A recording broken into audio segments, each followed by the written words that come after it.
The central feature of all of Jesus' teaching was the kingdom. He's always talking about the kingdom of heaven, the kingdom of God. People go, what is the kingdom? And I think maybe the easiest way to describe it is the kingdom of God is where life is enjoyed the way God intended, now and, forever, for eternity. So Jesus talked about proclaiming the kingdom. He talked about embodying the kingdom and being the kingdom and living in the kingdom, that the kingdom of God would be here now on earth as it is in heaven. And people kept saying, well, what's this kingdom like? And he'd say, well, it's like a treasure in a field. Oh, what's the kingdom like? Oh, it's like a party or a feast. What's the kingdom like? Oh, it's like a great wedding banquet. That's amazing, Jesus. It's so exciting. I want to live in God's kingdom. I want to live in a abundance and in a party and in a feast and have real love and passion and family and friendship. How do I get into the kingdom? And well, here's the bad news, Jesus says. In Luke 14, he says, you gotta hate. That's the word he uses. You gotta hate your mom and dad, your brothers and sisters, even your own kids, even your own life, man. You gotta hate it in order to be my disciple, in order to get access to God's kingdom. And I think Jesus' original hearers would have been taken aback by that, like you should be, like I am. Really hate? Now, I think Jesus is being hyperbolic. I think he's overstating for effect, but he goes on because he wants to make the point that if you want to be his disciple, if you want to be part of God's kingdom, you're going to have to make some choices. You're going to have to make some sacrifices. You're going to have to prioritize God.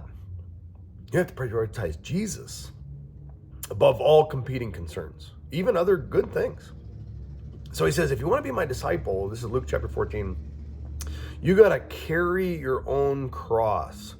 Now remember, this is before Jesus himself actually died on the cross.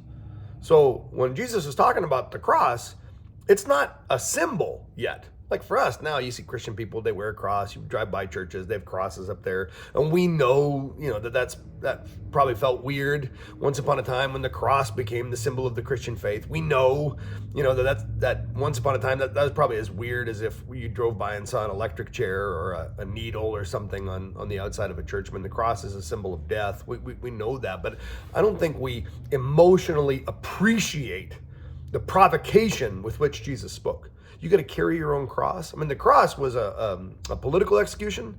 It was reserved for enemies of the state, for people who were seditious and who had rebelled against Rome. I mean, and the whole horror of the cross was not just that you died, but that you died slowly and disgustingly, agonizingly in public. I mean, like now, if somebody's executed by the state, you don't see it.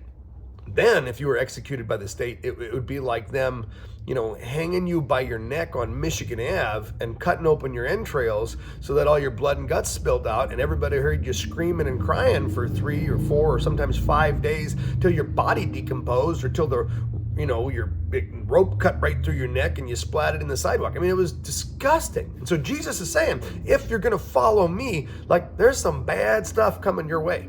Not from me, but from the people who are opposed to me. Some of that bad stuff might be political. Some of that bad stuff might even be from your own family. That's why you gotta, figuratively hate your mom and dad and even your own kids. Because sometimes you start following Jesus and the people closest to you, the people you think should be in support of you, will actually oppose you. And they'll actually put pressure on you to knock all this Jesus junk off because it's not worth it. So what Jesus is saying is, man, you better be prepared. Now you might ask, why would anyone want to do that then? I mean, if that's the high cost of discipleship, who wants to carry their own cross? Who wants to willingly throw away their own life? And Jesus goes, oh, well, it's because the rewards are so great. What are the rewards? Well, it's like there's this big party. Like all of life is a celebration with your closest friends and the people who believe like you believe and are willing to sacrifice like you sacrifice, and you spur one another on and you celebrate in love and friendship. Oh, that's pretty good. Well, that's the kingdom of God. Well, it's like a wedding banquet, where you really find someone to love and can passionately invest yourself in another. That's God's own love born in you that just feels like a euphoric sense of completion and wholeness. Well, that's the kingdom of heaven. It's like being inexplicably rich, like stubbing your foot on this amazing treasure and realizing I'm never going to feel like I don't have enough. I'm never going to be worried. I'm never going to be anxious again because I have this security. Well, that's the kingdom of heaven. So Jesus says, look, the kingdom of heaven is amazing, but costly. Some things are worth the price. Some things are worth sacrificing for. And of course, as lovers and followers of Jesus, we're willing to make those sacrifices as best as we're able, prioritizing him above all competing concerns. Well, grace and peace, everybody. Have a great workout. My apologies, I can't be there today. Sweat lots, swear less. God bless.